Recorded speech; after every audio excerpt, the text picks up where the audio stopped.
Have you ever looked at one of your photos and thought, this doesn't even look like I remembered, or even how it felt? I want you to know everybody feels that way. It's so common. But it doesn't mean you're bad at photography. It means you're learning how to see. I want to show you how to see differently, to see inspired. This is going to be a beautiful journey of creativity. Today isn't just about settings or tech. There's a lot of channels out there that teach about gear and settings and tools. But my goal is to inspire and empower you with confidence in your vision and the creative expression of your art. I want to help you approach photography with more awareness, intention, and confidence, no matter what kind of camera you're using or what kind of subject you're capturing. The biggest shift that helps people take better photos isn't technical. It's slowing down and seeing differently. It's being intentional. So before you press the shutter, ask yourself, what drew me to this and why do I want to take this picture? You can also ask, where's the light coming from? Is it flat or angled light? Or maybe it's backlight. Is this the best vantage point for the light or the subject?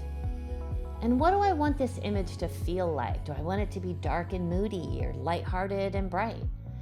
Do I want to convey tension or energy?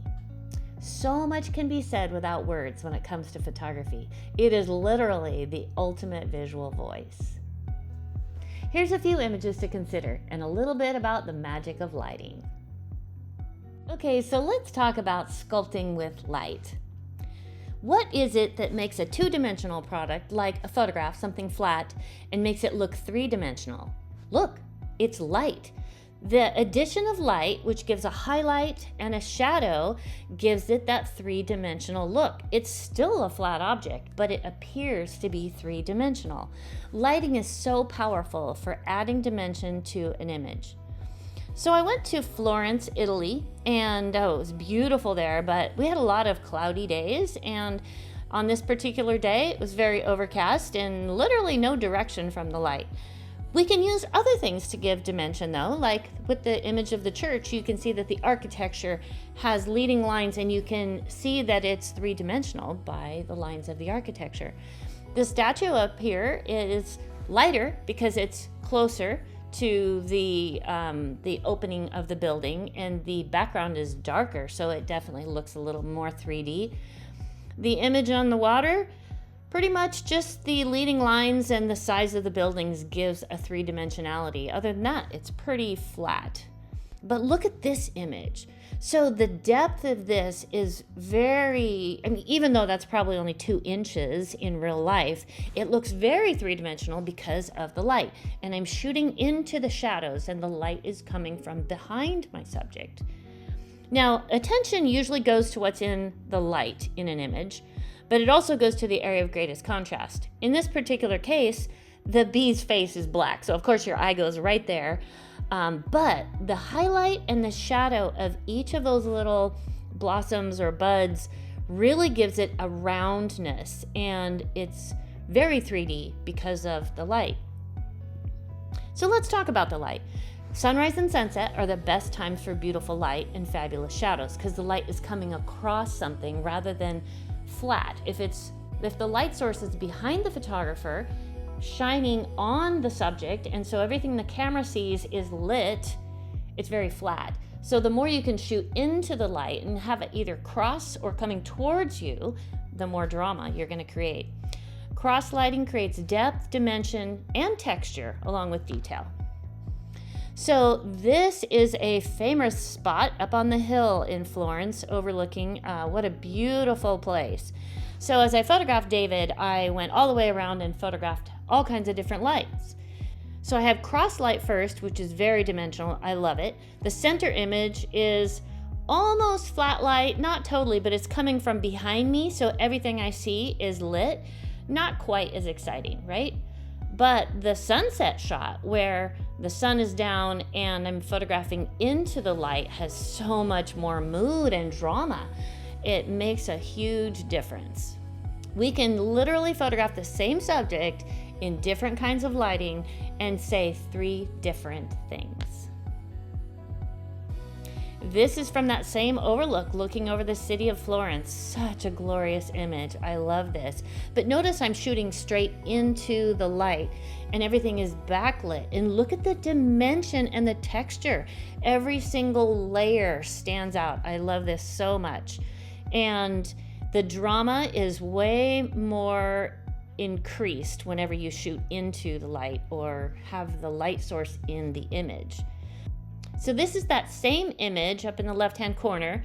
And then I turned to the right just a little bit and took another shot. Literally just a couple minutes apart. I'm standing in the same place. You can see the bridges are in the corners. But look at the different style and the different mood that's created. Now, I still have backlight in the lower image, but it's a little off to the side. So it's more side light. And there's a three-dimensionality to all the bushes. They look round. There's a highlight and there's a shadow. Even the church, you can see a highlight side and a shadow side. It's very beautiful and dimensional. It's a great image, but what a different mood, right? These are taken in the same lighting, almost the same time, just a little bit different direction, but the mood and the feeling is completely different. So shooting into the light really increases the contrast and the drama. I love this example. Here's another one. We stayed in a pretty little Airbnb and picked flowers out in the vineyard. It was kind of a soft light day. These are okay. I mean, they're pretty. But then I took it inside the Airbnb, put it in a little cup with window light, with the light coming from behind. Look at how much better that looks. I did end up painting this, and you can see the windows up above. It is backlit. I'm shooting into the shadow, and way more exciting presentation with the backlight on it. This is infrared. I love infrared. I actually converted one of my cameras a couple years ago to infrared. It's so much fun. Now, infrared makes the world look so different because all the foliage photographs pure white. One downside with it is it flares really easy with light in it, so it's very hard to get a good shot looking into the light. So notice I put the light exactly behind that center tree, completely behind it, so we didn't have any flares. But what an amazing image, and very dimensional and lots of drama. Here's another one. This is up on a mountain in LA. I'm up at the observatory waiting for a customer, and just wandering around, just taking shots. I just put it on auto and snapped this picture out looking to the sun. Oh my gosh, it's totally on auto. It's beautiful, but the drama is created by shooting into the light. One of my faves. Well, I hope you got a fresh perspective from that. It's just a taste of what's to come. So this is the first video of my new series, Finding Your Visual Voice Through Photography and Design. And here's what I want to share with you. First of all, how to take better pictures in general. But over the next few weeks, I'll definitely be talking about how to take better pictures of people too, because I love people and I'm also a lover of portraiture and event photography. But then there's travel. You know I love to travel, so of course that will be a big topic. But truth be told, the key topic that will come up in all of it is leveraging the light. It's literally all about the light. Seeing light is key, and I want to teach you to see it, to be able to recognize it when you see it, and then over time to modify it and make light better using reflectors and LED lights, flash, and even flashlights. I want you to have confidence and let that creativity flow no matter where you are or what your lighting is like. If you know light, you'll have no problem mastering photography. And it doesn't matter if you use a pro camera or a smartphone, it all applies. I'll be glad to share all my tricks from beginner to advanced levels. It's going to be so much fun. Of course, if you already know me as a Photoshop instructor of 25 years, you know I'll be sharing my editing magic too.